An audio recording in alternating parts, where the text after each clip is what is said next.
दीना आमनु व आमिलुस्सालिहात उलाइका हुम खैरुल बरिया। सदक़ल्लाहु मौलानल अज़ीम व बल्लगाना रसूलुहुन नबियुल अमीनुल मतीनुल करीम व नहनु अला ज़ालिका लमिनश शाहिदीन व शाकिरीन वल्हम्दुलिल्लाहि रब्बिल आलमीन। सारी कायनात के मालिक व मुख्तार फ़ख्र मौजूदात बाइसे तख्लीक़ कायनात जनाब अहमद मुज्तबा मुहम्मद मुस्तफ़ा सल्लल्लाहु ताला अलैहि वसल्लम की बारगाहे आली शान में ग़ुलामी का सबूत देते हुए पूरा मजमा झूम करके दुरूद शरीफ का नजराना पेश करें। पढ़िए बुलंद आवाज से, अल्लाहुम्मा सल्ली अला सय्यिदिना मौलाना मुहम्मद व अला आले सय्यिदिना मौलाना मुहम्मद। अल्लाहुम्मा सल्ली अला सय्यिदिना मौलाना मुहम्मद व अला आले सय्यिदिना मौलाना मुहम्मद वबारिक वसल्लिम सलातों व सलामन अलैका या रसूल अल्लाह सल्लल्लाहु ताला अलैहि वसल्लम। हजरात, आपकी ये मोहब्बत भरी बस्ती, इसमें मेरी पहली हाजिरी है। अब मुझे मालूम नहीं आप लोग कैसा सुनते हैं, और मुझसे बंगला भी आती नहीं है। अभी मुझसे पहले खतीब साहब हजरत बोल रहे थे तो आप लोग खूब समझ रहे थे, मगर यहाँ के लोग इल्म से आशना हैं, बाहर भी आते जाते हैं, इसलिए उर्दू भी समझते हैं।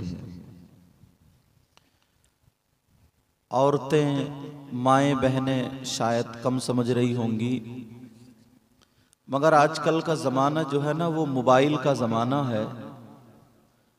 तो मोबाइल पे सभी लोग हैं, कोई घर ऐसा नहीं है जिस घर में मोबाइल ना हो, और मोबाइल सब देखते हैं तो उस बात से सब समझते हैं। लिहाजा जब मैं यहाँ हाजिर हुआ तो मैंने देखा माशाल्लाह इस बस्ती को बुजुर्गों से ताल्लुक़ है, औलिया किराम से निस्बत है, अल्लाह वालों से प्यार है, अहले बैते अतहार से उल्फत भी है। ये बड़ी बात है। इधर पीराने किराम का, मशाइख इज़ाम का दौरा होता है।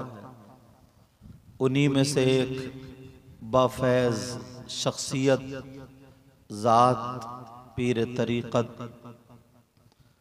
सैयद मसऊद कलीमी साहिब क़िबला दामत बरकातुहुल आलिया वल क़ुद्सिया भी हैं, और उनके फ़यूज़ व बरक़ात से आप लोग माला माल होते हैं अल्हम्दुलिल्लाह। चिश्तिया सिलसिले से आपको जोड़ने वाली वही ज़ात, उनके आबा व अजदाद ने यहाँ बहुत काम किया। अल्लाह का फजल है, अल्लाह का शुक्र है, एहसान अजीम है।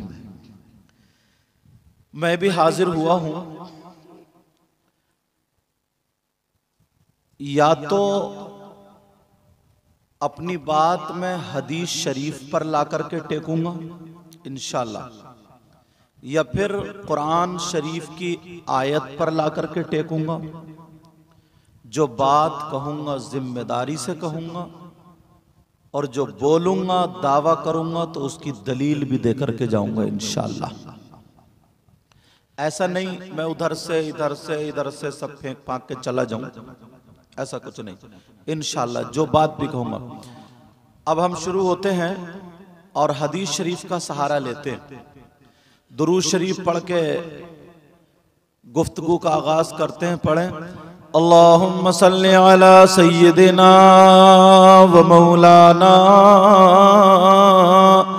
मुहम्मदिन व अला आलि सय्यिदिना व मौलाना मुहम्मदिन व बारिक व सल्लिम सलातन व सलामन अलैका या रसूल अल्लाह सल्लल्लाहु ताला अलैहि वसल्लम।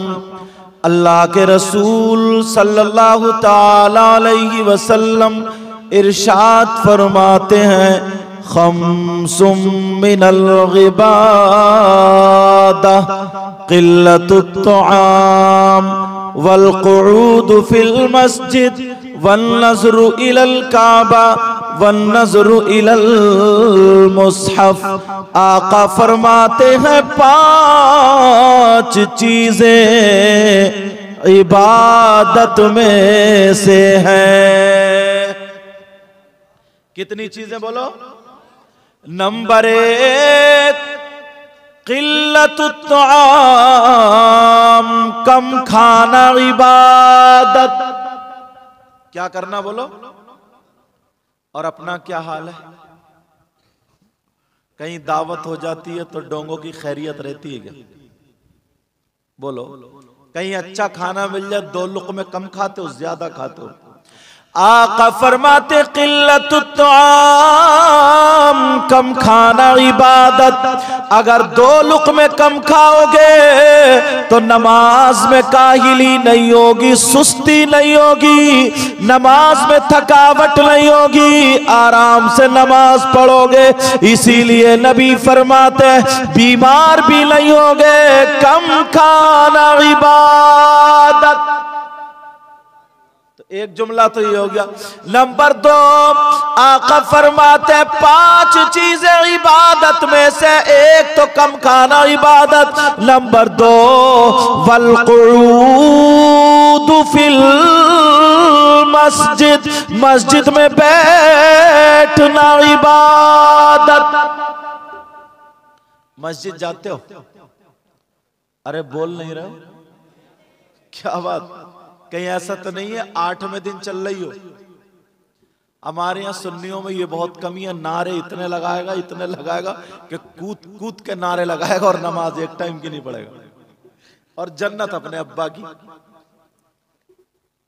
मौलाए कायनात हजरत अली रज़ी अल्लाह ताला अन्हु सैयदों के बाप, और ये गुनाहगार भी सैयद है, सैयदों के बाप, उनके बेटे हसन हुसैन जन्नती जवानों के सरदार, उनकी बीबी सैयदा फातिमा जन्नती औरतों की सरदारा, उनके ससुर मोहम्मदुर रसूलुल्लाह कायनात के मालिक। मगर मेरे नबी ने चलते फिरते कह दिया अली तुम जन्नती हो, उमर तुम जन्नती हो, उस्मान तुम जन्नती हो, अबू बकर तुम जन्नती हो। कोई माई का लाल ये नहीं बता सकता। जिस दिन मेरे नबी ने कहा अली तुम जन्नती हो, उमर तुम जन्नती हो, 10 सहाबाए किराम से कहा तो उन्हें तो नमाज अब पढ़ने की क्या जरूरत, क्योंकि वो तो जन्नती है। और नबी ने कह दिया है इतना मोटा तकिया लगा के लेट जाना चाहिए। मगर पूरी दुनिया की तारीख पढ़ करके देख लो, मौलाए कायनात की उसके बाद भी एक टाइम की नमाज नहीं छूटी। और अपना क्या हाल है? एक आधी टाइम की पढ़ते और जन्नत अपने अब्बा की। जन्नत में जाओगे तो, क्योंकि मन क़ाल ला इलाहा इल्लल्लाह, जिसने कलमा पढ़ा वो जन्नत में जाएगा। दखल फिल जन्नह, जन्नत में जाएगा, बात सही है, मगर उससे पहले कब्र में कुटाई पिटाई डेंटिंग पेंटिंग धुलाई होगी। पहले तो कब्र में खूब कूट लिया जाएगा बढ़िया होकर के, बाद में जन्नत में जाओगे जब सारी जंग छूट। जिस दिन अगर हमारे अंदर से ये बात निकल, यार मैं कभी कभी देखता हूं ना, अल्लाह ने हमें कितना प्यारा मौका दिया, वली हमारे पास, गौस हमारे पास, गरीब नवाज हमारे पास, कुतुब हमारे पास, सारी चीजें हमारे पास, तो नमाजें भी हमारी सबसे अफजल और आला होनी चाहिए थी। अब जरा हिंदुस्तान के राजा हम सबके ख्वाजा गरीब नवाज को देखो, कोई माइका लाल ये नहीं बता सकता कि गरीब नवाज की एक टाइम की नमाज छूटी हो। वो तो कह सकते थे मेरे बाबा, मेरे नाना, मेरे दादा मौलाए कायनात हजरत अली है, मेरी दादी नानी सैयदा फातिमा है, मुझे नमाज पढ़ने की क्या जरूरत है, मैं तो जन्नती हूँ, आले रसूल हूँ। मगर गरीब नवाज की एक टाइम की नमाज नहीं छूटी, इसलिए पता है नमाज नबी की आंखों की ठंडक है। थोड़ी सी अगर ये कमी हमारे अंदर से दूर हो जाए ना, तो हमसे ज्यादा कामयाब कोई नहीं है। मगर तुमने देखा होगा ना, रमजान में भी शब कदर में अगर नियाज बटती होती है ना, तो एक हाथ में ले लेगा और इधर पीछे रख के कहेगा लाता क्यों नहीं। मस्जिद में भी घोटाला, मस्जिद में भी धोखा, नियाज डबल ले लेगा और नमाज सिंगल भी नहीं पड़ेगा। ये हमारे हालात है साहब, ये हमारे हालात। पूरी दुनिया के मौलवियों मुफ्तियों को टकरा लियो, अगर मेरी बात गलत साबित हो जाए तो मुंह मांगा इनाम। इसलिए पहले मैं मदरसे में पढ़ा हूं, बाद में स्टेज पे आया। ये भी तुम्हें बता दूं, पूरी दुनिया के मौलवी मुफ्तियों से पूछ लो, अगर कोई नमाज ना पढ़े, कोई चाहे वो पीर हो, मौलवी हो, हाफिज हो, कारी हो, तुम हो या मैं हूं, अगर कोई भी नमाज ना पढ़े और पूछो होशो हवास में है, आकिल भी है, बालिग भी है, और नमाज ना पढ़े तो वो अल्लाह का वली हो ही नहीं सकता। अगर गलत बोलूं ये उलमा पकड़ लेंगे ताकि मेरी भी इस्लाह हो जाए। तब तक वली हो ही नहीं सकता। हाँ, अगर हालत जज्म में है, जैसे साबिर पाक 12 साल गूलड़ की लकड़ी पकड़े खड़े रहे, अब कोई ये कह दे कि साहब 12 साल की नमाजें कहां गई, तो उनसे ये पूछो उनका खाना कहां गया, उनका पीना कहां गया। समझे, वो हालत जज्म में थे, और जब हालत जज्म में मतलब जज्ब की कैफियत तारी हो जाती है तो उस वक्त शरीयत के अहकाम उठ जाते हैं, फिर वो जो भी काम करता वो इबादत है। समझ रहे मेरी बात। हमारे यहाँ सैयदना हाफिज शाह जमालुल्लाह रामपुर में, उनके खलीफा शाह दरगाही महबूब इलाही, वो 12 साल जंगल में खड़े रहे, तो लोगों ने एतराज किया कि नमाज कहां, और जो नमाज ना पढ़े वली नहीं हो सकता। तो उनसे फिर ये सवाल हुआ कि उन्होंने पानी कहां पिया, खाना कहां खाया, लैट्रीन बाथरूम का, खड़े कहां रहे, सोए कहां। वो हालत जज्म में थे, उन पर कैफियत तारी थी, बस तू मुझे देख मैं तुझे देख। जब तक बिके न थे तो कोई पूछता न था, तुमने खरीद के अनमोल कर दिया। ये तो समझ ही रहे होगे। लेकिन मैं जो बताना चाह रहा हूं जरा तवज्जो कर लो, गौर कर लो। अगर तुम्हें होश है, मेरा हाथ का, मेरा पांव का, मेरी जबान का, मेरी आंख का, आकिल हो, बालिग हो, होश में हो, तो तुम पर 5 वक्त की नमाज फर्ज है। नबी फरमाते वल कुऊद फिल मस्जिद, मस्जिद में बैठना इबादत। अब जाया करोगे, हमारे यहाँ चंदे बहुत होते हैं, मस्जिद भी बना लेते हैं इकट्ठी करके, मगर नमाजी नहीं बना पाते। नमाजी पहले कच्ची मस्जिदें थी, छपरों की मस्जिदें थी, मगर नमाजी पक्के थे। गरीब नवाज को जरा देखो, जब आए अजमेर की सरजमीन पर तो अपने साथ वाले फकीरों से कहा बेटा मस्जिद बनाएंगे। उन्होंने तो नहीं कहा कि चलो महल बनाएंगे, उन्होंने क्या कहा, पत्थर रात को उठा उठा के जो फकीर तसादे बना रहे, पता चल गया पृथ्वीराज चौहान को। उसने कहा सारे दुकानदारों से, रात को लाइट वाइट का जमाना नहीं था, चिराग जला करके और काम होता था, सारे दुकानदारों को खबर भिजा दी कोई भी इन फकीरों को तेल मत देना। करबला में सैयदों पे पानी बंद हुआ, अजमेर में तेल बंद हो गया। मगर वो गरीब नवाज थे, जब कहा ख्वाजा कुतुबुद्दीन बख्तियार काकी ने कहा हुजूर तेल बंद हो गया, क्या परेशान मत हो, परेशान मत हो, हम अल्लाह के घर का काम कर रहे। जब शाम हो गई तेल लेने के लिए गए, सबने मना कर दिया, तेल नहीं देंगे, तेल नहीं देंगे। गरीब नवाज ने कहा लाओ जरा लोटा उठा करके लाओ, मैं वुजू बनाता हूँ। गरीब नवाज ने वुजू बनाया और वुजू का जो पानी था वो इकट्ठा कर लिया। गरीब नवाज बोले मेरे वुजू का पानी चिरागों में डाल दो, सारा पानी चिरागों में डाल दिया, वो तेल की तरह जलने लगा। वही किरण तो कलीमी साहब के रूप में तुम्हारे पास आई है, चिश्तिया सिलसिले की। समझ रहे हैं मेरी बात? मगर अब हम मुझे तवज्जो दिलाना ना, अल्हम्दुलिल्लाह हम सारे काम अच्छे करते हैं, बस थोड़े नमाज से पीछे। लोग हम पे उंगली उठाते हैं, लोग हमसे कहते हैं ये सुन्नी है, न्याज़े भी बहुत करते हैं, सारे काम, बड़े पीर साहब की 11वीं, गरीब नवाज की 6ठी शरीफ, हर अल्लाह के वली को मानते नहीं मानते अल्हम्दुलिल्लाह, और मानना चाहिए। मगर ये लोग नमाज से पीछे रहते हैं। नमाज जिस दिन अगर तुम्हारी ये कमी दूर हो गई ना, तो कोई माई का लाल हमारा हाथ पकड़ नहीं सकता। जिस दिन अगर हमारी और आपकी ये कमी दूर हो गई, बोलो इस कमी को दूर करने के लिए तैयार हो? बोल नहीं रहो, क्या बात बिरयानी मंगाऊं क्या? ऐसे ही बोल जाओगे ना, तो बोलो ना अल्हम्दुलिल्लाह। मेरे नबी फरमाते हैं वल क़ुऊदु फिल मस्जिद, मस्जिद में बैठना इबादत। अल्लामा ज़मख़शरी लिखते अगर कोई अल्लाह का बंदा मस्जिद में जाकर के खाली बैठ जाए, नमाज का टाइम भी नहीं है, कुरान की तिलावत भी नहीं कर रहा है, खाली बैठ जाए, तो जितनी देर बैठेगा हर हर सांस पर अल्लाह ताला उसे 400 नेकियां अता फरमाएगा।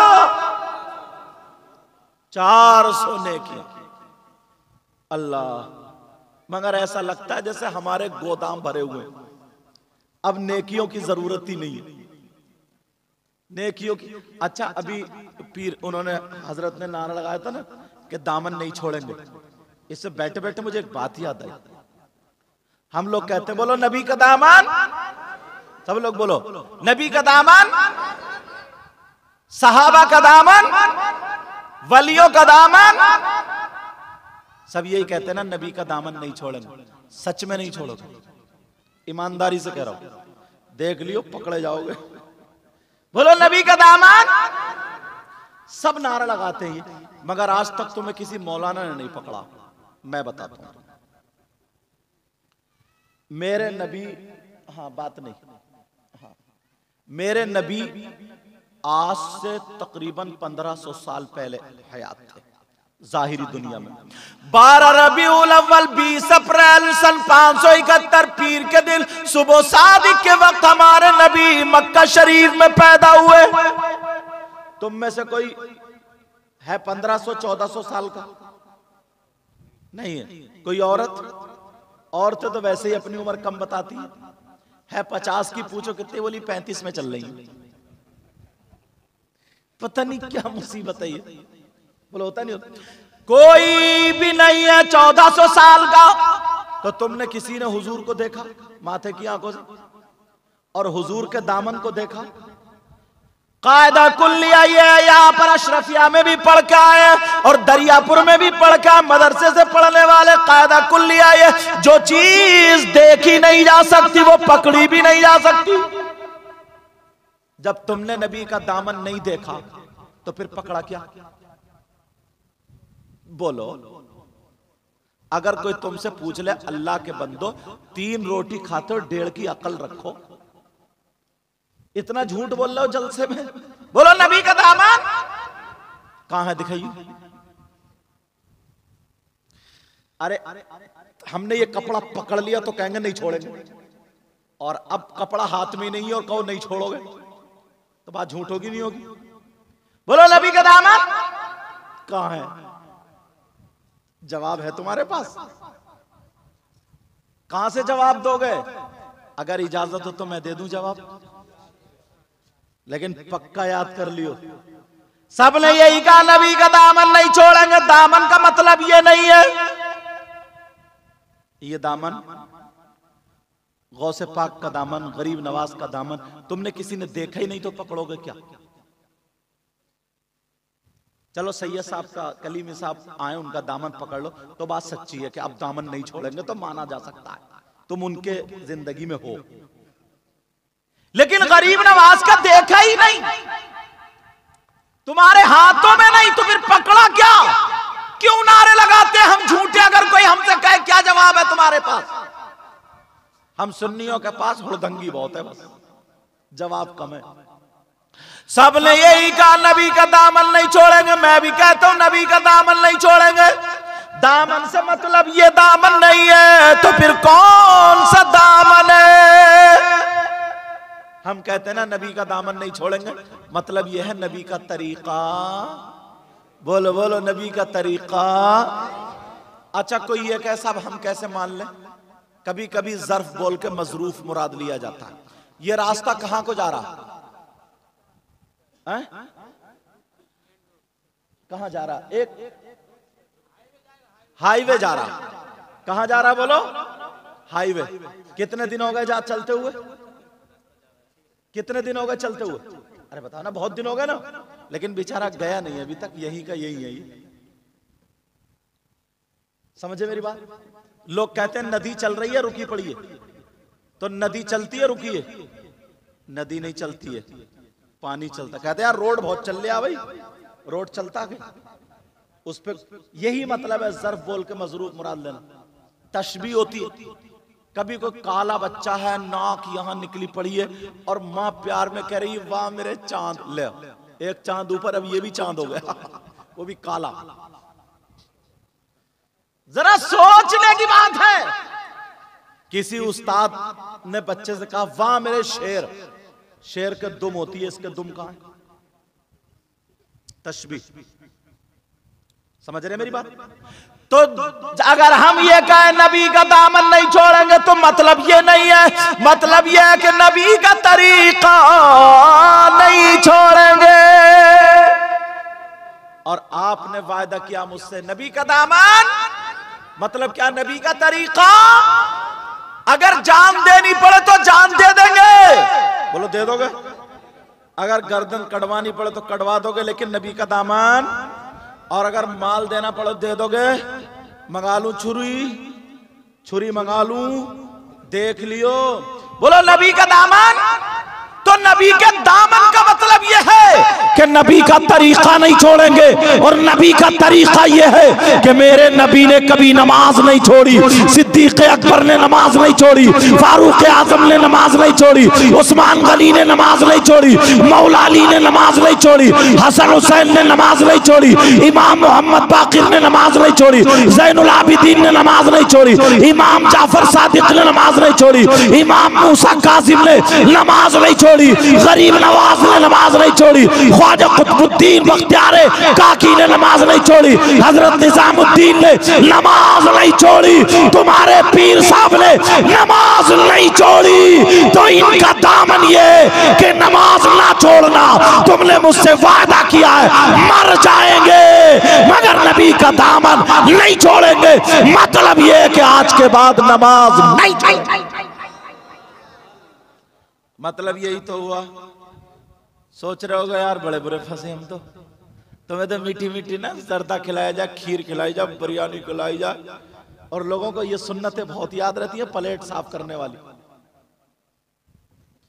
इसलिए प्यार। अच्छा बाज तो ऐसा है हमारे लोगों में, सुन्नियों में, खाली जुमा पढ़ता और नियाज़े इतनी मारता है कि मत पूछो। खाली जुमा वो भी कभी कभी कैंसिल कर देता। ऐसे भी हैं बाज लोग। लेकिन जरा देखो, मैं बताना चाह रहा हूं प्यारो, सब यही कहते हैं उनका दामन नहीं छोड़ेंगे। तो दामन है पीर साहब का एक और कम से कम कई हजार मुरीद हैं। क्या होगा दामन का? दामन का मतलब समझ रहे? उनका तरीका नहीं छोड़ेंगे, और उनका तरीका वही है जो मेरे नबी का तरीका है। और नबी का तरीका नमाजे ना छोड़ना। दूसरा तरीका यह, मेरे नबी ने कभी दाढ़ी नहीं मुड़ाई। और अपना क्या हाल है? 50-50 साल के भी मुड़ाते फिर रहे हैं।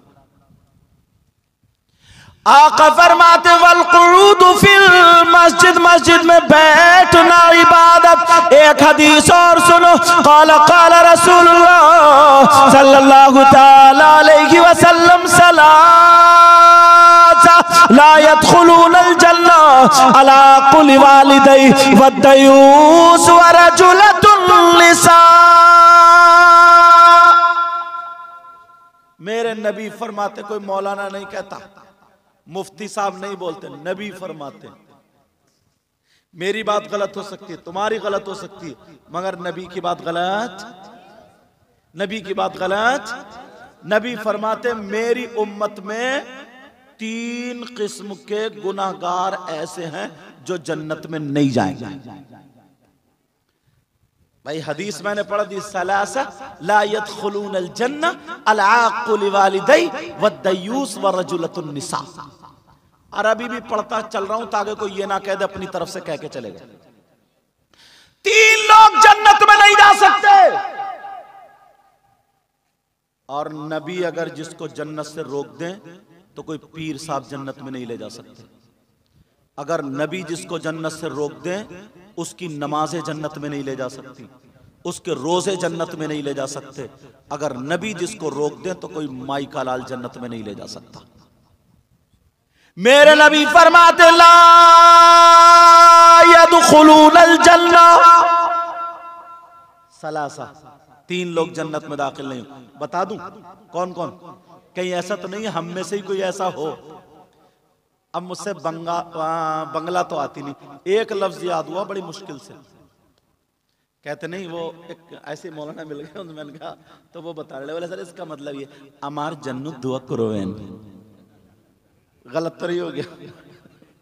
अगर गलत हो गया तो माफ कर दियो यार, डर भी लगा रहता है ना कहीं कहीं गलत ना हो जाए। अमार जन्नत दुआ करोवेन का मतलब ये आप मेरे लिए दुआ कीजिए, ये मतलब है ना। कुछ गड़बड़ हो तो मेरी इस्लाह कर दियो, क्योंकि ये तुम्हारे इलाके का मामला है। तो अब दुआ करोगे, दुआ करोगे मुस्तकबिल बंगला में दुआ कुरान।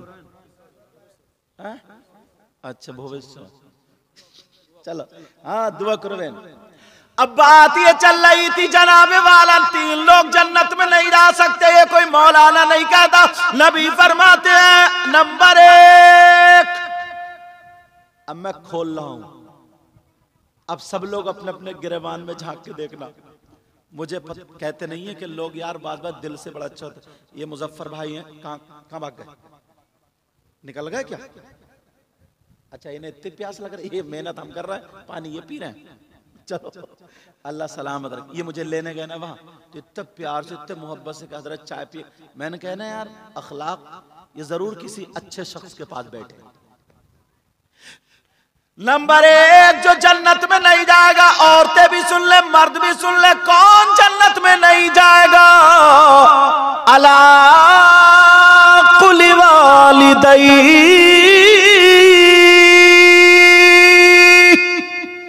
तर्जमा कर रहा हूं, वो जन्नत में नहीं जाएगा जो अपने माँ बाप को सताता है, जो माँ बाप को तकलीफ देता है, जिसके माँ बाप जिससे नाराज है तो उसका नबी भी नाराज, खुदा भी नाराज। जब माँ बाप नाराज है तो वो कितनी नमाजें पढ़ ले, कितने ही जलसे कर ले, कितने ही मेरे हाथ चूम ले, किसी और के हाथ चूम ले, जब तक माँ बाप नाराज है वो जन्नत में नहीं जाएगा।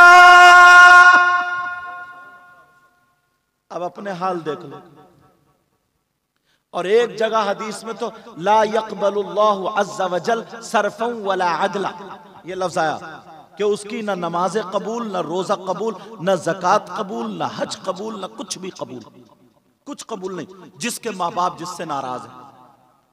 हम जाते अपने इलाके में तो लोग इतना हाथ चूमते कि सैयद साहब, बाज बाज तो नाक लगा देता है, चूमते चूमते रगड़ देता, यूं ठुकने भूल जा, समझे, रगड़ देता। दूसरा आया यूं साफ करके चला गया। ऐसे भी जलसे में भी चंदा देंगे, सारी बातें अच्छी है दो, मगर मां तड़प रही है, 100 रुपए की उसे दवा नहीं दिलवा सकता। बाप के घुटनों में दर्द है, आंखों पे चश्मा नहीं लगवा सकता, ठोकर खा रहे हैं माँ बाप। कान खोल के सुन लियो, अगर जिसके माँ बाप नाराज हैं उसका नबी भी नाराज, खुदा भी नाराज, और जब माँ बाप नाराज है उसकी नमाजें भी बेकार, रोजे भी बेकार, ज़कात भी बेकार, हज भी बेकार, पूरी दुनिया बेकार, उसकी आखिरत भी बेकार। क्यों? ये मैं नहीं कहता, ये नबी फरमाते हैं। इसलिए जो बात कहूंगा जिम्मेदारी से हदीस शरीफ लगा रहा हूं उस पर मैं, और पूरी दुनिया गलत हो सकती है मगर हदीस गलत। ला यक़बलुल्लाहु अज़्ज़ा वजल सरफन वला अदला अला कुल्ली वालिदै। हदीस इसलिए पढ़ता हूं क्योंकि मोबाइलों में ना फिट हो जाता, मोबाइलों में सेव हो जाता, मोबाइलों में रिकॉर्ड हो जाता, ताकि पता चल जाए कि हाँ हदीस भी लगाई है इसमें, अपनी तरफ से कह के नहीं गए। अगर जिसके माँ बाप नाराज है, याद रखो उसकी सारी चीजें बेकार। एक बात पूछना चाहता हूं, तुम चाहते हो तुम्हारी दुआएं कबूल हो जाए? बोलो चाहते हो, नहीं चाहते हो? बोलो। मैं भी चाहता हूं, और यही वजह आप अल्लाह वालों की बारगाह में जाते हो, मजार शरीफ पे जाते हो, और जाना चाहिए। अल्लाह वालों की बारगाह में जाना चाहिए, मजार शरीफ पर जाना चाहिए, हाजिरी देना चाहिए, अल्लाह वालों के कुर्ब में जाना चाहिए, रहना चाहिए। मगर ये भी कान खोल के सुन लियो, अहनाफ के नजदीक मर्दों का जाना जायज है मजारात पर, औरतों का जाना जायज नहीं। औरतों का मजारात पर जाना जायज नहीं। समझ रहे मेरी बात? क्योंकि मैं बात हक कह के जाऊंगा। औरतों का मजार शरीफ पर जाना जायज। सबसे ज्यादा अहम इबादत कौन सी है? नमाज। अस्सलातु अहम्मुल इबादात है नहीं हजरत? तमाम इबादतों में सबसे अफजल नमाज है। हुजूर के जमाने में औरतें मस्जिद में नमाज पढ़ती थी, उसके बाद हजरत उमर ने रुकवा दिया। क्यों? अगर औरत मर्दों के बीच में सफ में खड़ी हो जाएगी तो शैतानियत दाखिल हो जाएगी, नहीं हो जाएगी? बोल, मेरा इशारा समझ रहे? इसलिए हजरत उमर ने रोक दिया कि नहीं, तुम पे नमाज तो फर्ज है मगर मस्जिद में नहीं पढ़ना, तुम घर में पढ़ना। कहां पढ़ना? और मजार पे जाना मुस्तहब है। जब फर्ज के लिए तुम्हें रोक दिया गया तो फिर कौन इजाजत देगा मजार पे जाने के लिए? औरतों का मज़ारात पर जाना जायज नहीं।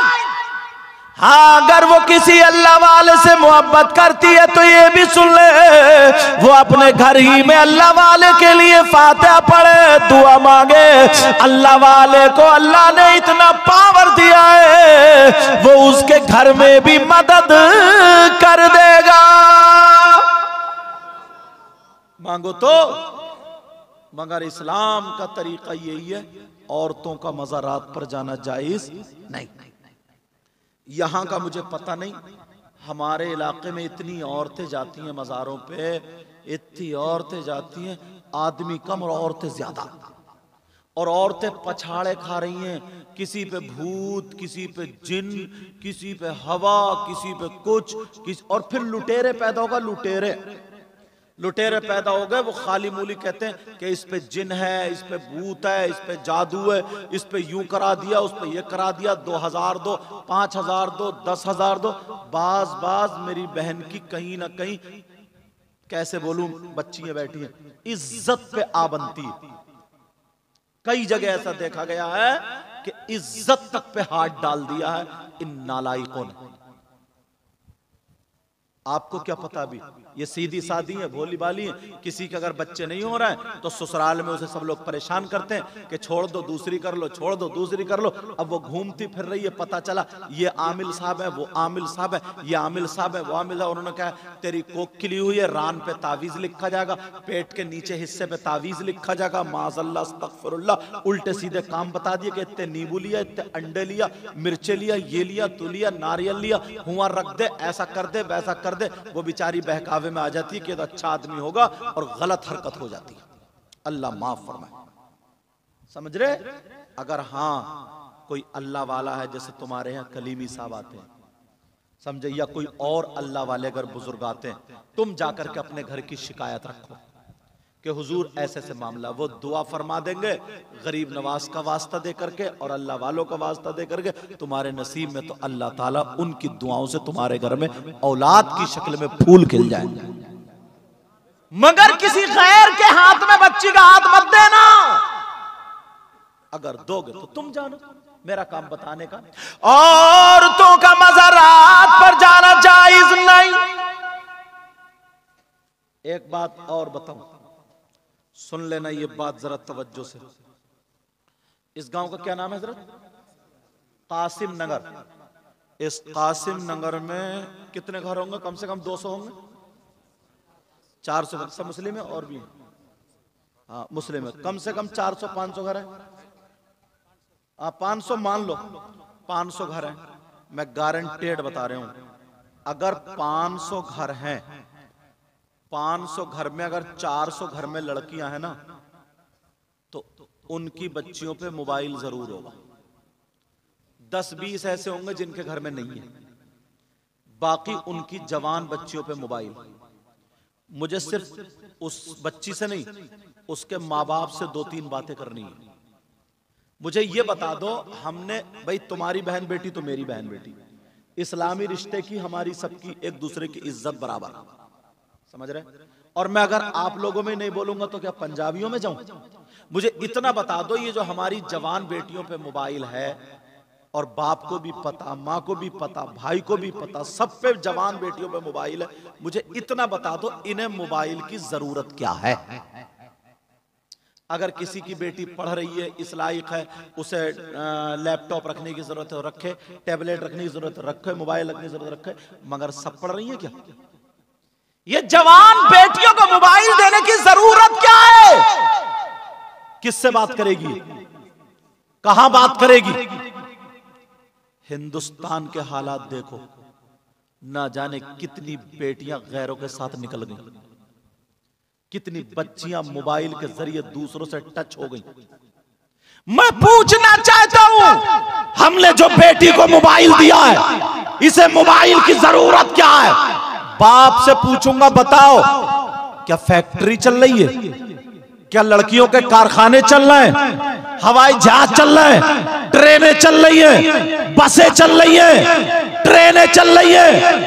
कारखाने, फैक्ट्री, मोबाइल के बगैर कारखाने बर्बाद हो जाएंगे, हवाई जहाज डूब जाएंगे, ट्रक और बसों में आग लग जाएगी, ट्रेनें जल जाएंगी, पूरा खानदान भूखा मर जाएगा।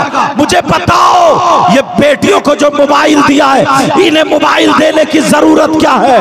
आज कोई बाप नहीं बता सकता, मैं बताता हूँ। जो लड़की कासिम नगर से निकल कर कभी बाहर नहीं गई, मगर उसके बाद बंबई का फैशन कहां से आया? आज उसकी आस्तीन कट गई है, आज उसके सरों से दुपट्टा उतर गया है, आज वो बेहयाओं जैसा चालो चलन कर रही है, आज वो नंगे नंगे कपड़े पहन रही है, आज उसकी चुटियां लहरा रही है, आज उसके बाल दिखाई दे रहे, शर्म हया गैरत खत्म, पर्दा ओढ़नी खत्म। हमारी बेटी अगर जवान बेटी है तो बाप के सामने ऐसे ही निकल पड़ती है, बगैर पर्दे के अब मुझे बताओ, तुम्हारे यहाँ शादी हो, शादी में देखो अगर 50 लड़कियां हो, एक भी ढंग के कपड़े नहीं पहने होगी। तुम तो मुसलमान हो, तुम्हारे घरों में ईसाइयों का तरीका कैसे आया, यहूदियों का तरीका कैसे आया, क्रिश्चियन का तरीका कैसे आया? तुम्हारे घर में सैयदा फातिमा का तरीका क्यों नहीं आया? गौसे पाक की माँ का तरीका क्यों नहीं आया? गरीब नवाज की बेटी का तरीका क्यों नहीं आया? साबिर पाक की माँ का तरीका क्यों नहीं आया? ख्वाजा कुतुबुद्दीन बख्तियार काकी की माँ का तरीका क्यों नहीं आया? वो नाचने वाली औरतें, वो फिल्में बनाने वाली औरतें, उनकी तरह तरीका आ गया। आज हमारी बेटी अगर चल रही है तो चलने का ढंग फिल्मों जैसा, पहनने का ढंग फिल्मों जैसा, खाने पीने का ढंग फिल्मों जैसा। मैं पूछना चाहता हूँ, अगर तुम्हें करना था अपनी बेटियों के हाथ से मोबाइल ले लो, इन्हें देना है तो दीनी किताब दे दो, इस्लामी किताब दे दो। अब हमारी बेटी अगर दीनी किताब पढ़ेगी तो सैयदा फातिमा को पढ़ेगी, हजरत मैमूना को पढ़ेगी, हजरत ज़ैनब को पढ़ेगी, हजरत रुकैया को पढ़ेगी, हजरत उम्मे कुलसूम को पढ़ेगी, खदीजतुल कुबरा को पढ़ेगी, फातिमा को पढ़ेगी। हमारी बेटी बंगाल की रहने वाली अगर मदीने की फातिमा को पढ़ेगी तो खाएगी हमारी बेटी, लेकिन ढंग फातिमा का होगा। पिएगी हमारी बेटी, ढंग फातिमा का होगा। उठेगी, बैठेगी, सोएगी, जागेगी हमारी बेटी, ढंग फातिमा का होगा। ऐसी बेटी बाप के घर में हो तो बाप के लिए रहमत बनेगी, शौहर के घर में हो शौहर के लिए नेमत बनेगी, और जब मां बनेगी तो उसके कदमों के नीचे जन्नत।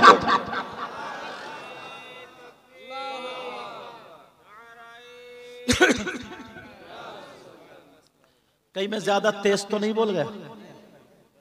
मैं जज्बात में आ गया, कहीं अपने इलाके जो तेज में बोल गया समझ में ना आया? बताओ, वैसे हम खाली नारा लगा देते। हालात तो देखो, गिरेबान में झांकना होगा एक मर्तबा।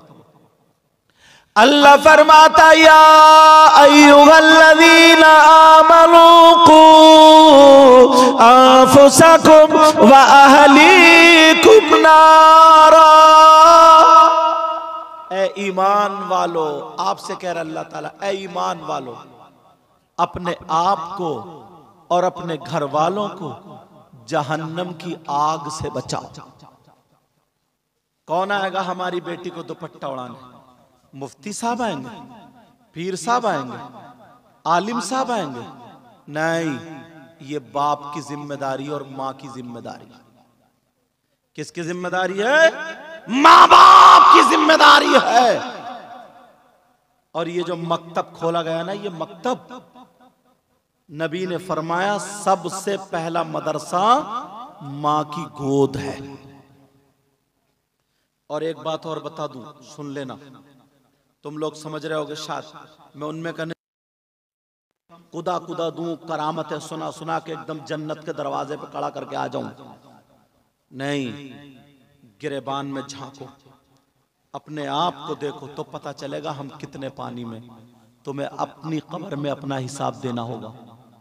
समझ रहे मेरी बात? कब्र में अपना हिसाब देना होगा। सबसे पहले नबी ने फरमाया सबसे पहला मदरसा मां की गोद है, मकतब। जैसे ये मकतब है, यहां से बच्चे, छोटे छोटे बच्चे कुरान शरीफ पढ़ेंगे, बच्चियां कुरान शरीफ पढ़ेंगी, उर्दू पढ़ेंगे, उर्दू पढ़ेंगे। इन्हें खाने पीने का ढंग आएगा, चलने फिरने का ढंग। छत पे चढ़ने के लिए पहले जीना बनाया जाता है, सीढ़ी बनाई जाती है, पहले कदम, दूसरा कदम, तीसरा कदम, चौथा, फिर छत पे चढ़ो, आगे बढ़ के फिर इल्म सीखो। मुबारकबाद के लायक है आप लोग। लेकिन मैंने बताया था ना, नबी फरमाते हैं 3 लोग जन्नत में नहीं जा सकते। एक तो वो जो माँ बाप का नाफरमान हो, और दूसरा दयूस जन्नत में नहीं जा सकता। दयूस कौन है? दयूस कहां रहता है? दयूस किसका नाम है? आप सोच रहे होंगे अब वो माँ बाप सुन लें जिनकी बेटियां बेपर्दा घूमती, वो माँ और बाप सुन लें जिनकी बेटियां ब्याह शादियों में ऐसे ही आवारा घूमती, जिनकी बेटियां मोबाइलों पे दूसरे लड़कों से चैटिंग और मोबाइल पे बात करती, वो माँ बाप सुन ले जिनकी बेटियां ऐसे कपड़े पहनती हैं जिनसे उनके जिस्म की नुमाइश होती है, जिस्म दिखता है, जिस्म जाहिर होता है, उनके चलने की झनकार निकलती है। वो माँ बाप जिनकी बेटियां आवारा हो, जिनकी बेटियां बेपर्दा हो, जिनकी बेटियां मोबाइल पे चैटिंग सेटिंग और दूसरों से बातें करती हो, और वो माँ बाप राजी हो उसके चलने फिरने से, पहनने ओढ़ने से, तो वो माँ बाप दयूस है, दयूस है, दयूस है। और नबी फरमाते हैं दयूस जन्नत में नहीं जाता। लाओ कोई अगर माई का लाल है तो ये कहे कि हाँ वो जाएगा, क्योंकि नबी फरमाते हैं पूरी दुनिया गलत हो सकती है मगर नबी की बात गलत। बोलो नबी की बात गलत। और आज के बाद सारे लोग अपने अपने घरों पर जिम्मेदारी रखोगे, ये छोटे छोटे बच्चों को इल्म दो। ये इतने इतने बड़े बच्चे मोबाइल चलाना जानते हैं सारे लोग, मगर कुरान पढ़ना क्यों नहीं आता, उर्दू पढ़ना क्यों नहीं आती, इनको मसाइल क्यों याद नहीं है? इसलिए तुमने पढ़ने नहीं बिठाला, इसलिए ये आगे नहीं बढ़े, मकतब में नहीं पहुंचे। यही वजह है इसकी। इनकी बुनियाद रखो। मकान बनाने के लिए सबसे पहले बुनियाद खोदनी पड़ती है, उसी इल्म की बुनियाद का नाम है मकतब। समझ रहे हैं ना मेरी बात? नबी फरमाते हैं दयूस जन्नत में नहीं जा सकता। मैंने कहा था सारे लोग, तुम चाहते हो तुम्हारी दुआएं कबूल हो जाए? यहीं से तो बात कटी थी। बोलो चाहते हो? मैं भी चाहता हूं, इसीलिए अल्लाह वालों की बारगाह में जाते हो, और जाना चाहिए, मगर औरतों का जाना जायज नहीं है। मगर एक बारगाह मैं भी बता दूं जहां पर 100 के 100% दुआ कबूल, अगर ना हो तो मेरा दामन पकड़ लेना। 100 के 100% दुआ कबूल। चलोगे? जाओगे? चैनल वालों मेरी तरफ बेटा, जाओगे? वो बारगाह कौन सी है जहां पर 100 के 100% दुआ कबूल? आप समझ रहे होगा हजरत नैनीताल की तरफ से आए, हजरत रुद्रपुर रामपुर की तरफ से आए, बरेली के आगे से आए, वही बताएंगे। याद रखो, अगर वहां जाके तुमने दुआ कर ली और दुआ हो गई तो 100 के 100% दुआ कबूल, रद्द नहीं। उस बारगाह का पता लिख लो, नोट कर लो, लिखने वालों लिख लो, भूलना नहीं। आसान है, दूर लेकर के नहीं जाऊंगा, करीब में है, औरतों का जाना भी जायज है। कौन सी बारगाह है? वो बारगाह कहीं और नहीं है, कहीं उत्तर प्रदेश नहीं जाना, कहीं दिल्ली के आगे नहीं जाना, कहीं नैनीताल नहीं जाना। वो बारगाह है तुम्हारी माँ, तुम्हारे बाप, तुम्हारे माँ बाप की बारगाह है। माँ बाप को राजी कर लो, जब माँ बाप की खिदमत कर लोगे माँ बाप राजी हो जाएंगे। माँ बाप का दामन पकड़ लो, जब माँ बाप राजी हो इनका दामन पकड़ के, दामन पकड़ के इनसे दुआ करा लो। अगर माँ बाप लड़खड़ाते हुए हाथों से तुम्हारे लिए दुआ कर दे तो खुदा की कसम माँ बाप की दुआ रद्द नहीं हो सकती। इसलिए ये कोई और नहीं कहता, मदीने के ताजदार अहमद मुख्तार फरमाते हैं दुआउल वालिदैन अन औलादिहिमा का दुआ नबी जी अनुमति ही। नबी फरमाते हैं माँ बाप की दुआ औलाद के हक में ऐसी होती है जैसे मुझ मोहम्मद की दुआ मेरी उम्मत के हक में हुआ।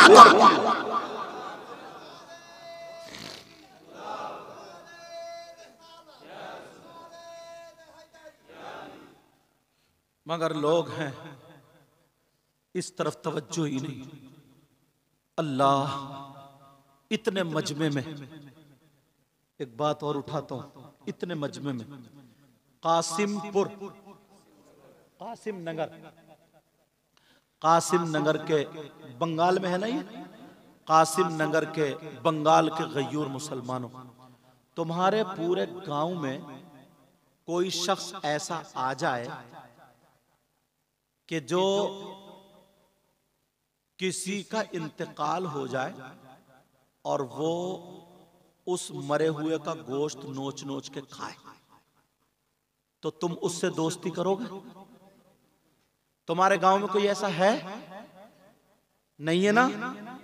किसी का बकरा मर जाए, मरे हुए बकरे को खाता है, मरे हुए मुर्गे को, मरे हुए गाय को नहीं खाता ना? अच्छा। और अगर किसी के सगे भाई का इंतकाल हो जाए तो वो अपने भाई का गोश्त नोच नोच के, कोई बहन खाती है, कोई भाई खाता?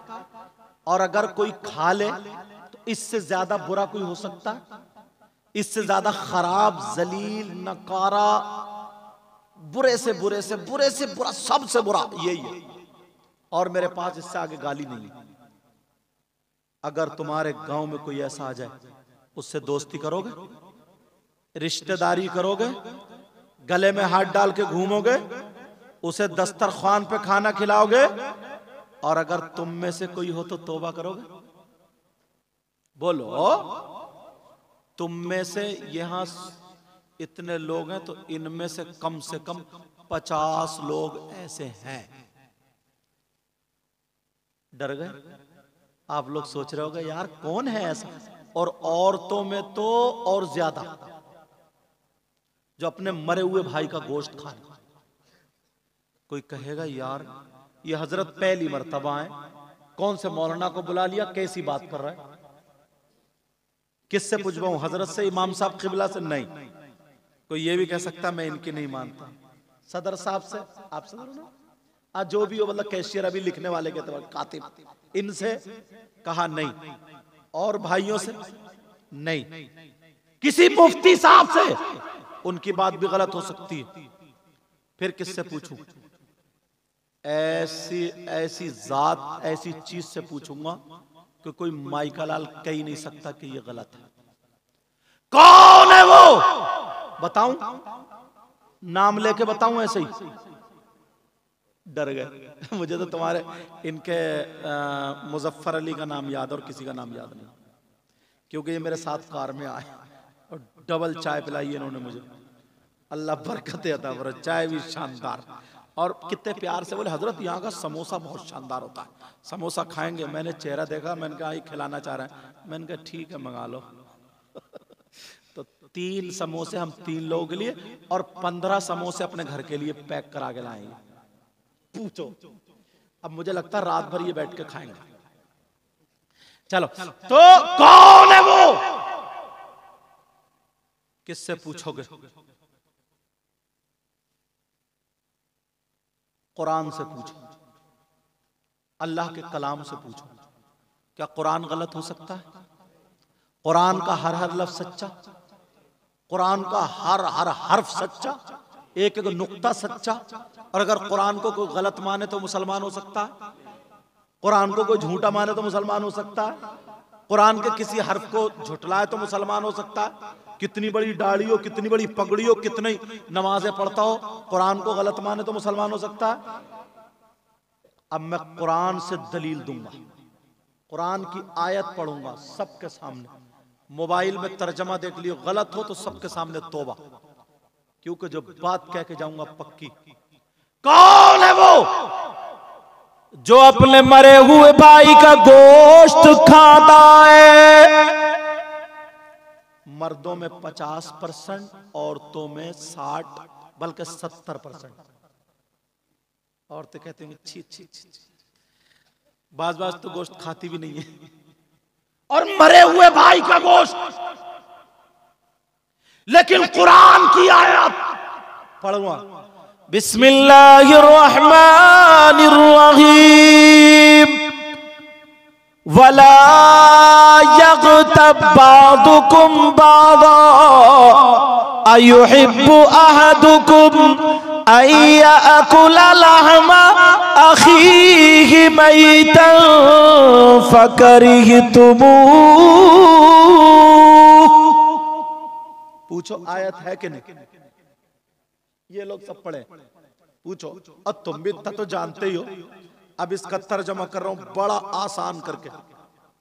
कौन है जो अपने मरे हुए भाई का गोश्त खाता? तुमने मुझसे वादा किया तौबा करेंगे, आज जरा देखो कौन है वो है जो एक दूसरे की गीबत करता है, जो चुगली करता है, पीठ पीछे बुराई करता है। अब देखो कितने मुसलमानों में पीठ पीछे बुराई करने वाले, क्या इस गांव में कोई नहीं है? गीबत करने वाला कोई नहीं है, चुगली करने वाला कोई नहीं है। कितनी औरतें चुगली करती है, कितने आदमी गीबत करते हैं, पीठ पीछे बुराई करते हैं। चायों की दुकान पे, होटलों पर या कहीं और खड़े होकर तेरी मेरी गीबत, बुराई, पीठ पीछे चुगली, बुराई करने वालों, चुगली करने वालों, अल्लाह फरमाता है गीबत करने वाला, चुगली करने वाला, पीठ पीछे बुराई करने वाला ऐसा है जैसे मरे हुए भाई का गोश्त खाने वाला हो। पूछो इनसे, तुमने कहा था तौबा करेंगे, आज के बाद गीबत करोगे किसी की? बोलो हो? चुगली करोगे, पीठ पीछे बुराई करोगे? नहीं करोगे तो हाथ उठाओ सब लोग और तौबा करो। हाथ उठाओ सब लोग, बोलो या अल्लाह हम अपने गुनाहों से तौबा करते हैं, आज के बाद किसी की गीबत नहीं करेंगे, चुगली नहीं करेंगे, पीठ पीछे बुराई नहीं करेंगे। रख लो, ये हुई हमारी तौबा। ये क्या हुई बोलो? मगर तौबा पक्की करियो, ऐसा ही नहीं है कि अभी यहां तौबा कर ली और सुबह से फिर शुरू। ऐसे हैं कुछ लोग, सुबह से फिर शुरू। गीबत मत करना, चुगली मत करना, पीठ। सहाबा के दरमियान नबी ने फरमाया कुछ लोग हश्र में दो चेहरे वाले होंगे। हमारा चेहरा आगे को है ना, आपका भी, लेकिन हश्र में कुछ लोग ऐसे होंगे जिनका आगे को भी चेहरा होगा और इधर पीछे को भी चेहरा होगा, लंबे लंबे, लोग डर जाएंगे ये कौन है? नबी ने फरमाया ये मेरे वो उम्मती हैं जो इधर की इधर और इधर की इधर कर दिया करते थे। समझ रहे मेरी बात? इधर की इधर और इधर की इधर लगा दिया करते थे। आज के बाद किसी की गीबत तो नहीं करोगे, चुगली तो नहीं करोगे? बोलो हाँ ना बोलो। पीठ पीछे बुराई तो नहीं करोगे? और सुनो, कुछ लोग जहन्नम में ऐसे होंगे, कैसे? जिनकी, मेरी बहनें बैठी हैं मगर कुछ बातें बतानी पड़ती हैं, जिनकी शर्मगाह सड़ रही होगी, आदमी औरतें शर्मगाह सड़ रही होगी, उनकी शर्मगाह में खून, पीप, मैल, कचलव, और उनके पेट मटके की तरह फूले हुए, और उन्हें पेशाब लगेगा मगर पेशाब नहीं उतरेगा, पेशाब नहीं उतरेगा। अब नबी फरमाते वो चीख रहे होंगे, चिल्ला रहे होंगे, और कुछ लोग ऐसे होंगे जिनके नाखून अल्लाह ताला तांबे के कर देगा। ये नाखून ना बड़े बड़े तांबे के, और वो तांबे के नाखून जहन्नम की आग से दहक रहे होंगे, और यहां से लेकर के यहां सीने तक चीर रहे होंगे ऐसे वो लोग, और जबान उनकी प्यास के मारे बाहर होगी, और वो कह रहे होंगे हाय अल अतश, हाय अल अतश, हाय अल अतश, हाय हमें कुछ पिलाया जाए, हमें कुछ पिला दिया जाए। चीर रहे होंगे पिला दिया जाए, चीख रहे होंगे, चिल्ला रहे होंगे बुरी तरीके से। नबी फरमाते हैं फिर उन लोगों का पेशाब उतरेगा जिनका पेशाब रुका हुआ था और उनकी शर्मगाह सड़ रही थी। जब पेशाब निकलेगा तो पेशाब के साथ पीप, खून, कचलऊ, मैल, पीप जान रहे हैं? पीप, हाँ, मैल, मैल, जहन्नम की काली आग लपेटे मारती हुई सब लोग पेशाब करेंगे तो वो गंदा बदबूदार निकल के सड़ा हुआ उधर इकट्ठा हो जाएगा, और वो जो कहेंगे हाय अल अतश, हाय अल अतश, ऐसे चीर रहे होंगे हमें कुछ पिलाया जाए, उनकी जबानें बाहर होंगी। नबी फरमाते हैं और रो गए, आंखों में आंसू का, उनको फिर वो पीप, मैल, बेटा उठ के बैठो, उठो, मैल, पीप, कचलाऊ उन लोगों को पिलाया जाएगा और वो पिएंगे। सहाबा ने अर्ज किया, आका ये कौन लोग होंगे, कौन से नबी के उम्मती होंगे? उस नबी को कितनी तकलीफ होगी। जब इतना कहा तो मेरे नबी और रोएंगे जब ये बात सुनेंगे, और रो करके कहेंगे, ऐ मेरे सहाबा वो मेरे ही उम्मती होंगे, वो मेरे उम्मती का कौन उम्मती। अब सहाबा की आंखों में आंसू आ गए, सहाबा भी रोने लगे। मेरे नबी ने फरमाया, सुनो, वो लोग जिन्हें खून पिलाया जाएगा, कचलऊ पिलाया जाएगा, पेशाब पिलाया जाएगा, पीप पिलाई जाएगी, सड़ें फैल रही होगी, जिन्हें पिलाया जाएगा वो मेरी उम्मत के वो लोग होंगे जो शराब पिया करते थे, जो नशा किया करते थे, जो शराब के आदी थे, शराब नहीं छोड़ा करते थे। अल्लाह के वास्ते शराब पीने वालों, नशा करने वालों, पूरी दुनिया गलत हो सकती है मगर मेरे नबी का फरमान गलत नहीं हो सकता, इसलिए मर जाना मगर शराब को हाथ मत लगाना। कितने लोग आज शराब पी रहे हैं, मुसलमानों के छोटे छोटे बच्चे नशा करने लगे।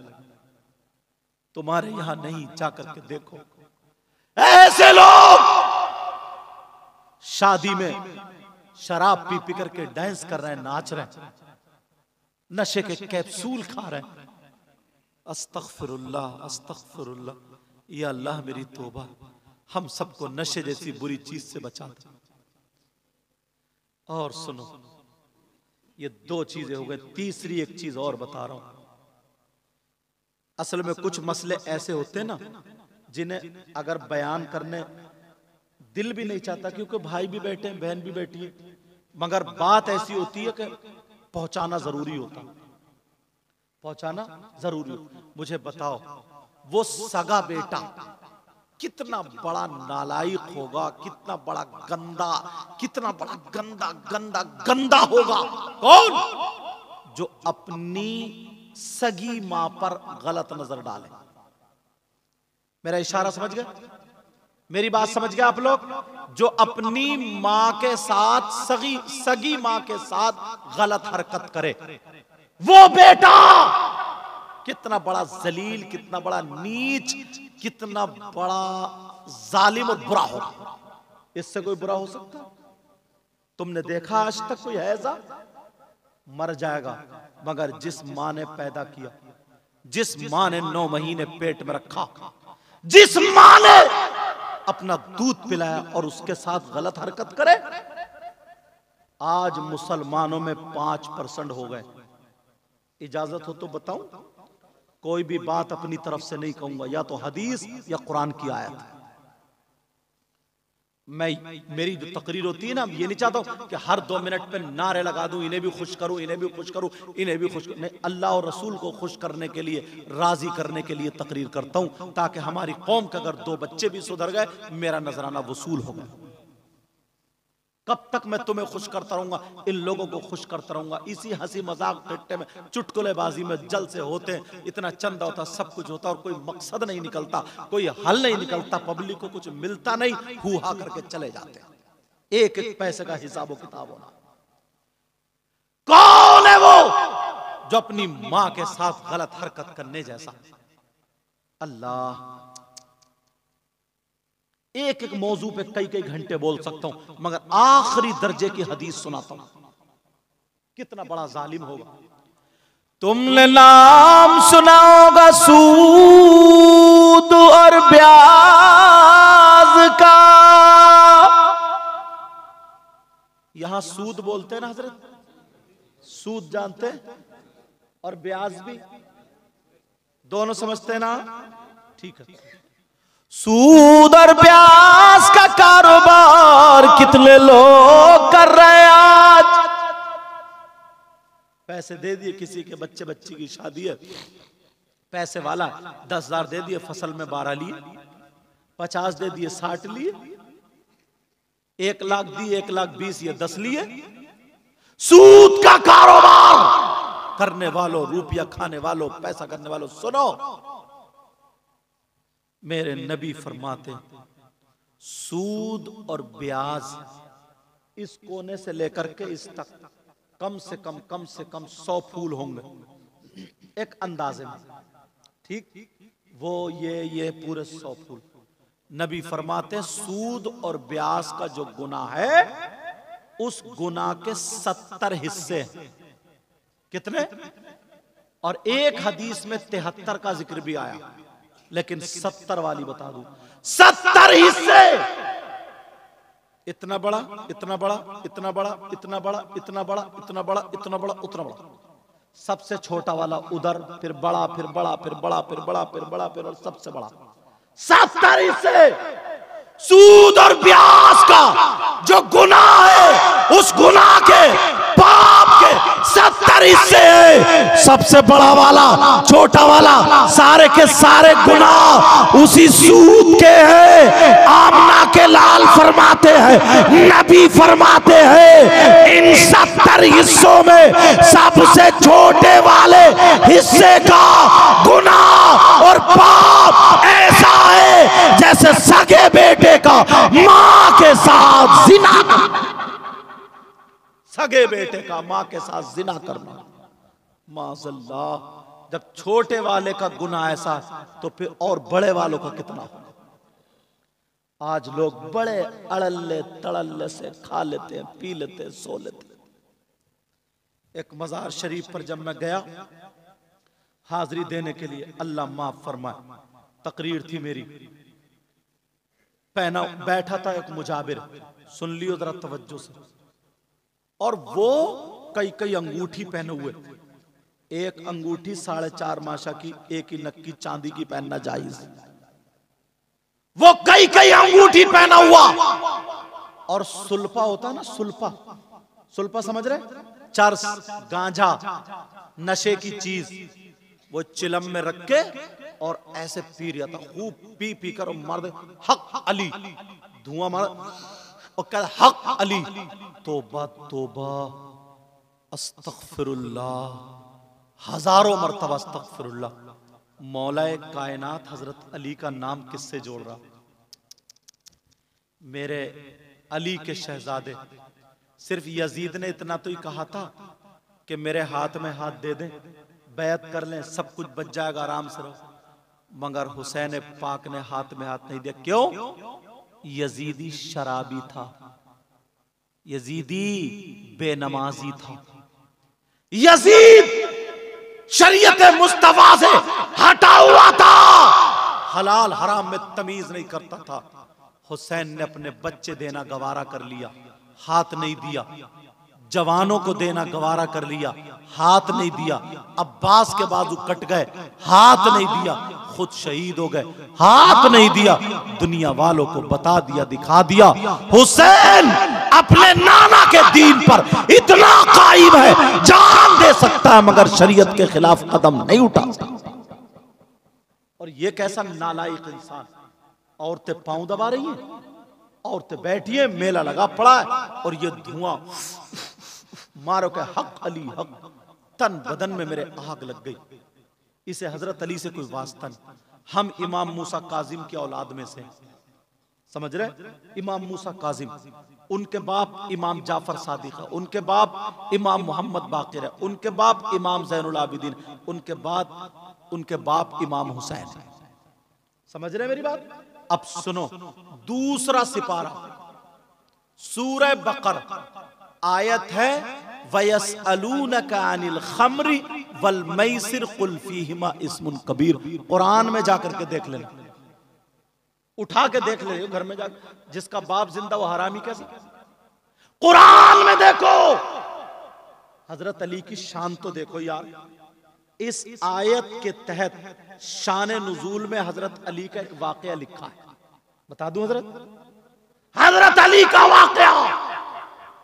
हजरत अली फरमा, दूसरे सिपारे में शान नुजूल में देख लेना ये वाकया, गलत निकले तो मुझे पकड़ लेना, बुला लेना। हजरत अली फरमाते हैं शार नुज़ूल में वाक़या लिखा। फरमाते हैं अगर किसी तालाब में शराब के चंद कतरे डाल दिए जाएं, नशे की चीज के चंद कतरे डाल दिए जाएं, वो पानी में और वो जमीन में पानी खुशक हो जाए, सूख जाए, सुनने की बात है, सूख जाए और उस जमीन में अब घास उग आए, घास जम आए, हजरत अली फरमाते हैं उस घास को मेरी बकरियां चर ले खा ले, अली वो है उन बकरियों का दूध भी नहीं पिएगा। जरा देखो यार, उन बकरियों का दूध भी नहीं पिएगा और तुम वही गांजा और चरस और सुल्फा धुआं मार गए और कह रहे हक अली, हक अली। इतना मारा जाएगा इस कमबख्त को, उधेड़ के रख दिया जाएगा। मौला कायनात हजरत अली फरमाते हैं शराब पानी में, पानी जमीन में, जमीन में घास, घास बकरियों के पेट में। अली का तकवा देखो, अली ये कहते हैं मैं अपनी बकरियों का दूध भी नहीं पीऊंगा, जबकि फतवा ऐसा नहीं। तकवा अंबिया, ये भी और सुनो, अंबिया और रसूलों के बाद सबसे अफजल और आला जात का नाम सैयदना अबू बकर सिद्दीक। कौन है बोलो? अंबिया और रसूलों के बाद सबसे अफजल और आला जात का नाम। बस खत्म करने जा रहा हूं, आखिरी बात तुम्हें और बता दूं। ये जो तुमने पौधा लगाया ना मकतब की शक्ल में, दुआ करो अल्लाह ताला इसको परवान चढ़ा दे और तुम्हारे बच्चों की सही परवरिश हो पाए। वो बात ये बताने जा रहा था, तुम चाहते हो कि तुम्हें 1 क्विंटल सोना अल्लाह की राह में खर्च करने का सवाब मिल जाए? कितना सवाब? चलो 1000 क्विंटल, 1 रुपया नहीं लगेगा तुम्हारा, 1 पैसा नहीं लगेगा तुम्हारा, 1 चवन्नी नहीं लगेगी और सवाब मिल जाएगा। सैयदना अबू बकर सिद्दीक रज़ियल्लाहु ताला अन्हु जुमे के दिन मस्जिद में अजान से पहले जाते हैं, जाकर के मस्जिद को झाड़ना, पोंछना, कूड़ा करकट हटाना, साफ करना, सफ़े बिछाना, झाड़ना, नमाजियों के लिए तैयार कर देना। एक दिन एक सहाबी ने पूछ लिया, आका अबू बकर ऐसा क्यों करते हैं? अब मेरे नबी मिंबर शरीफ पे खड़े होकर के बताते हैं, कयामत तक के मुसलमानों के लिए पैगाम है, अगर कोई मस्जिद को झाड़ेगा, पोछेगा, साफ करेगा, नमाजियों के लिए तैयार कर देगा और 1 मुट्ठी कूड़ा निकाल के मस्जिद से अलग डाल देगा, तो नबी फरमाते हैं ये ओहद पहाड़ देख रहे हो? सहाबा का जी, सहाबा ने कहा जी। तो नबी ने फरमाया इस ओहद पहाड़ की बराबर सोना अल्लाह की राह में सदका करने का सवाब मिल जाएगा। करो तभी तो।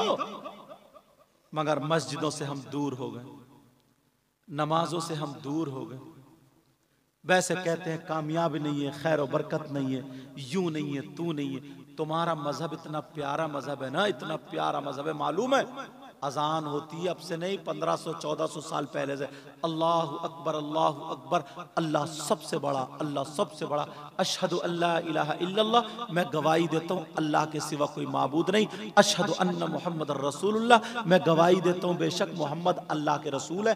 हय्या अलस सलाह, आओ नमाज की तरफ, हय्या अलल फलाह, आओ कामयाबी की तरफ।